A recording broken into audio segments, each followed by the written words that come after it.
செல்வாவை அதிகமாக நம்புகிறேன், அவ்வளோதான் சொன்ன உமாநாத் அந்த பேச்சு முடிந்தது என்பது போல திரும்பிக் கொண்டார். என்னதான் இருந்தாலும் செல்வா அவருடைய வருங்கால மருமகன். மற்றவர்கள் முன்னிலையில் அவனை விட்டு கொடுக்க முடியாது. சார், இங்கே இந்த ஒரு தடவை என்னோட பேச்சை கேளுங்க. கண்டிப்பாக நீங்கள் இதில் நிறைய பணம் சம்பாதிப்பீங்க. ஹரிஷ் முடிந்தவரை அவருடைய மனதை மாற்ற முயற்சித்தார். இந்த சின்ன பெட்டிக்காக எதுக்கு நான் 20 லட்ச ரூபா பணம் தரணும்? அது ரொம்ப அதிகம்னு தோணலையா? கேட்ட செல்வாவின் குரலில் கேலி தெரிந்தது. ஏன்னா அது வெறும் தங்க நகை பெட்டி கிடையாது, இது ஒரிஜினல் தங்க நகை பெட்டி. ஹரிஷ் முகத்தில் எந்த உணர்வுமின்றி பதில் சொன்னார். என்ன என்று ஒருவர் கத்த, அடுத்த நிமிடம் அந்த மொத்த கடையும் அமைதியானது. சந்தனாவை தவிர அங்கிருந்த எல்லோருமே பழங்கால பொருட்களில் நல்ல அனுபவம் பெற்றவர்கள். அதனால் அவன் சொன்ன பொருளின் மதிப்பு என்ன என்பதை அவர்களால் ஓரளவுக்கு புரிந்து கொள்ள முடிந்தது. இந்த பாக்ஸுக்கு அடியில் கொஞ்சம் பாருங்கள். மேலே இருக்கிற தங்க கலர் கொஞ்சம் விலகி உள்ளே இருக்கிற தந்தம் தெரியுது. ரொம்ப வேல்யூவான தந்தத்தை இந்த மாதிரி தங்கத்தால் மூடணும்னு அவசியம் இல்லை. ஆனால் யாரோ ஒருத்தர் வேணும்னே அதை செஞ்சுருக்காங்க சொன்ன ஹரிஷ் செல்வாவை திரும்பி பார்த்தான். அங்கிருந்த மற்றவர்களால் அவன் சொன்னதை முழுமையாக நம்ப முடியவில்லை. நீ சொல்கிறத நாங்கள் நம்புவோன்னு நினைக்கிறியா? இங்கே இருக்கிற யாருக்குமே தெரியாதது உனக்கு மட்டும் தெரிஞ்சிருச்சா என்று ஆளாளுக்கு அவனுடைய முடிவை விமர்சிக்க தொடங்கினார்கள். உமாநாத்திற்கு என்ன முடிவெடுப்பதென்றே தெரியவில்லை. கடந்த பல வருடங்களாக தந்தத்தை வெட்டி எடுப்பதும் விற்பதும் சட்டப்பூர்வமாக தடை செய்யப்பட்டிருந்ததென்றாலும் அதற்கு முன்பாக வந்த பழங்கால பொருட்களில் இருக்கும் தந்தம் சட்டப்பூர்வமானதுதான். அப்படி இருக்கும்போது எதற்காக அந்த பெட்டியை தங்கத்தால் மூடியிருக்கிறார்கள் என்பதை அவரால் புரிந்து கொள்ள முடியவில்லை. ஹரி, நீ சொல்றது உண்மைதானா? அதுவரை அமைதியாக வேடிக்கை பார்த்து கொண்டு இருந்த சந்தனா ஹரிஷிடம் ரகசியமாக கேட்டாள். நீயும் என்னை நம்பலையா? ஹரிஷும் அதே குரலில் பதிலளித்தான். அவர்கள் பேசுவதை கேட்ட செல்வா, எப்படி நம்புறது? இந்த மாதிரி பழங்கால பொருட்களில் தங்கத்தோட கம்பேர் பண்ணும்போது தந்தத்தோட வேல்யூ தான் அதிகம். அப்படி இருக்கும்போது அதை எதுக்காக தங்கத்தால் மூடி அதோட மதிப்பை குறைச்சி காட்டணும்? இதில் ஏதாவது லாஜிக் இருக்கா? இந்த முறை செல்வா குரல் உயர்த்தி கேட்டான். ஹரிஷின் முடிவு நிச்சயம் தவறுதான் என்று அவன் நினைத்தான். இது ஒரு நல்ல கேள்வி. கோல்டு ஜுவல்லரி பாக்ஸுக்குன்னு ஒரு வேல்யூ இருக்குது, பட் அது தந்தத்தோடு கம்பேர் பண்ணும்போது கம்மி தான் என்ற ஹரிஷ் அங்கிருந்தவர்களின் முகத்தை ஒரு முறை உற்று பார்த்தான்.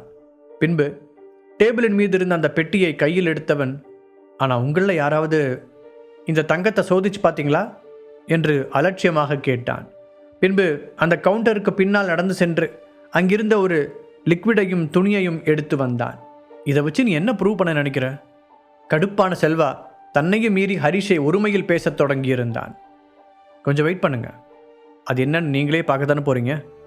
லேசான சிரிப்புடன் சொன்ன ஹரிஷ் அந்த லிக்விடை துணியில் தொட்டு பெட்டியின் ஒரு மூலையிலிருந்து துடைக்க தங்க நிறம் அழிந்து அழகான தந்த பெட்டி வெளிப்பட்டது. அப்போதுதான் அவ்வளவு நேரம் அந்த பெட்டியை மூடியிருந்தது தங்க தகடு இல்லை, மலிவான தங்க முலாம் என்பதை அவர்கள் புரிந்து கொண்டார்கள். இப்போவும் எனக்கு புரியல, பழங்கால பொருட்களில் இருக்கிற தந்தம் சட்டப்பூர்வமானது தானே, அப்புறம் ஏன் இதை மறைக்கணும்? செல்வா சந்தேகத்துடன் கேட்டான். அது நமக்கு தானே தெரியும், இதை கடத்திட்டு வந்தவங்களுக்கு தெரியாது போல என்ற ஹரிஷ், இதை 80களுக்கு அப்புறம் வாங்கின ஒருத்தர்கிட்ட இருந்து தானே நீங்கள் வாங்கினீங்க என திரும்பி கடைக்காரரை பார்த்து கேட்டான். அது எப்படி உனக்கு தெரியும்? அவர் ஆச்சரியத்துடன் கேட்க, இந்த பொருளை நாட்டுக்குள்ளே கொண்டு வரதுக்காக யாரோ ஒருத்தர் இந்த மாதிரி ஒரிஜினல் தந்தத்தை மலிவான தங்க முலாம் பூசி மறைக்க ட்ரை பண்ணியிருக்காங்க.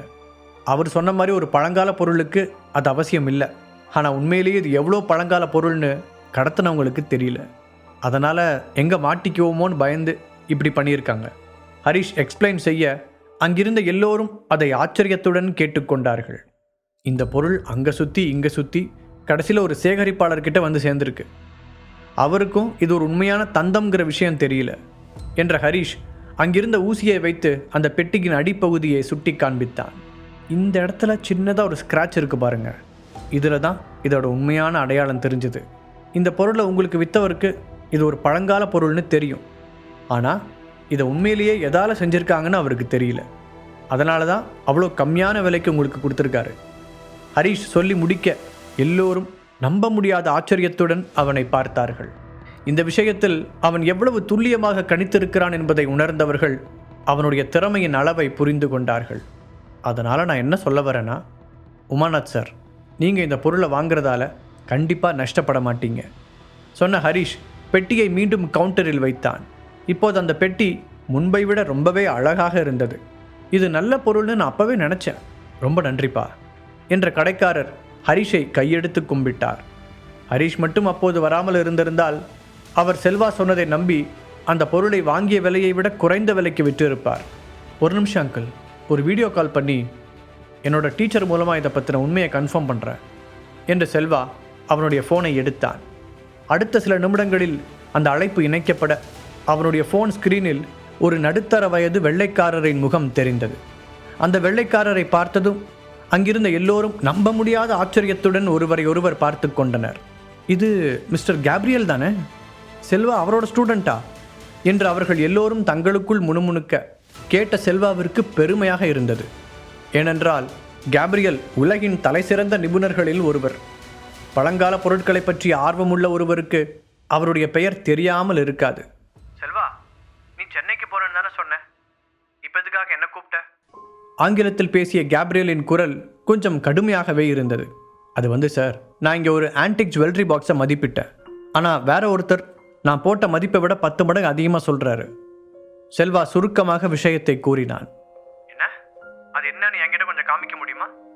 கேப்ரியல் செல்வா சொன்னதை கேட்டு உற்சாகமடைந்தார். செல்வா ஒரே ஒரு ஃபோன் காலில் உலகத்தின் ஒரு புகழ்பெற்ற நிபுணரை நேரடியாக தொடர்பு கொண்டதை அங்கிருந்த யாராலும் நம்ப முடியவில்லை.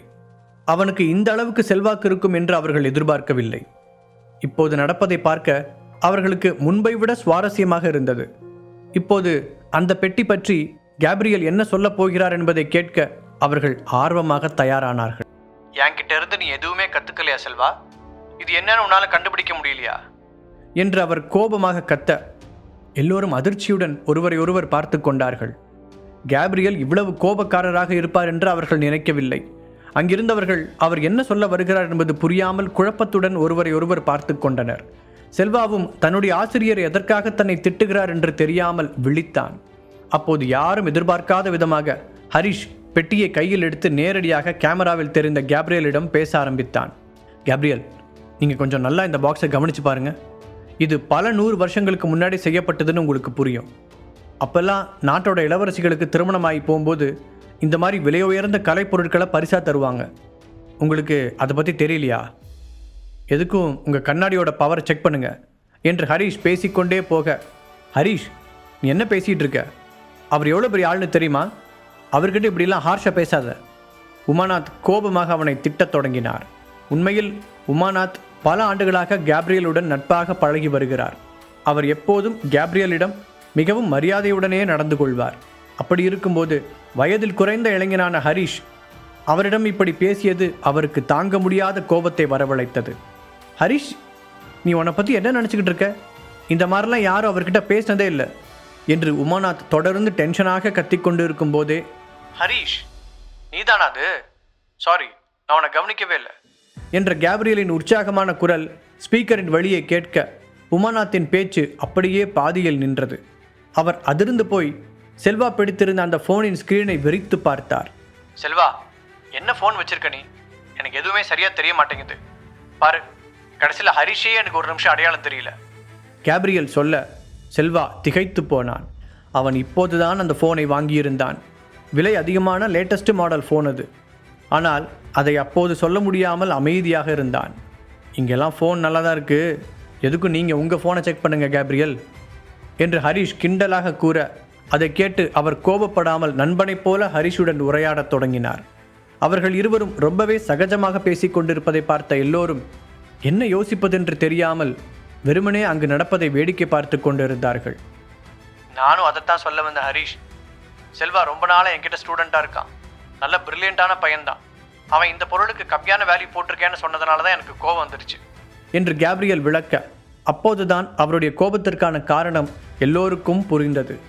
அதே நேரத்தில் சந்தனா ஹரிஷை யோசனையுடன் பார்த்தாள். உண்மையை சொல்லப்போனால் அவளுக்கு இப்போதெல்லாம் இந்த மாதிரியான அதிர்ச்சிகள் பழகிவிட்டது. இன்னும் ஹரிஷ் அவனை பற்றிய எத்தனை விஷயங்களை அவளிடமிருந்து மறைத்து வைத்திருக்கிறான் என்பது அவளுக்கு தெரியவில்லை. இன்னொரு பக்கம் செல்வா கேப்ரியலும் ஹரிஷும் பேசுவதை திகைப்புடன் கவனித்து கொண்டிருந்தான். அவன் கேப்ரியலுடன் கிட்டத்தட்ட 4-5 வருடங்களாக இருக்கிறான். ஆனால் ஹரிஷை பற்றி அவன் இதுவரை கேள்விப்பட்டதே இல்லை. ஆனால் அவர்கள் இருவரும் உரிமையாக பேசிக்கொள்வதை பார்க்கும்போது 2 பேரும் நீண்டகால நண்பர்கள் என்பது வெளிப்படையாக தெரிந்தது. தன்னை சுற்றி நடப்பது எதையுமே கண்டுகொள்ளாத ஹரிஷ் கேப்ரியலுடன் அந்த ஜுவல்லரி பாக்ஸை பற்றி சுவாரஸ்யமாக பேசி கொண்டிருந்தான். சாரி, இதுக்காக உங்களை தொந்தரவு பண்ணிட்டோம். அப்புறம் உங்களோடது அதே ஓல்டு நம்பர் தானே? நான் ஃப்ரீயாக இருக்கும்போது கால் பண்ணுறேன் என்ற ஹரிஷ் ஃபோனை கட் பண்ணி செல்வாவின் கையில் கொடுத்தான்.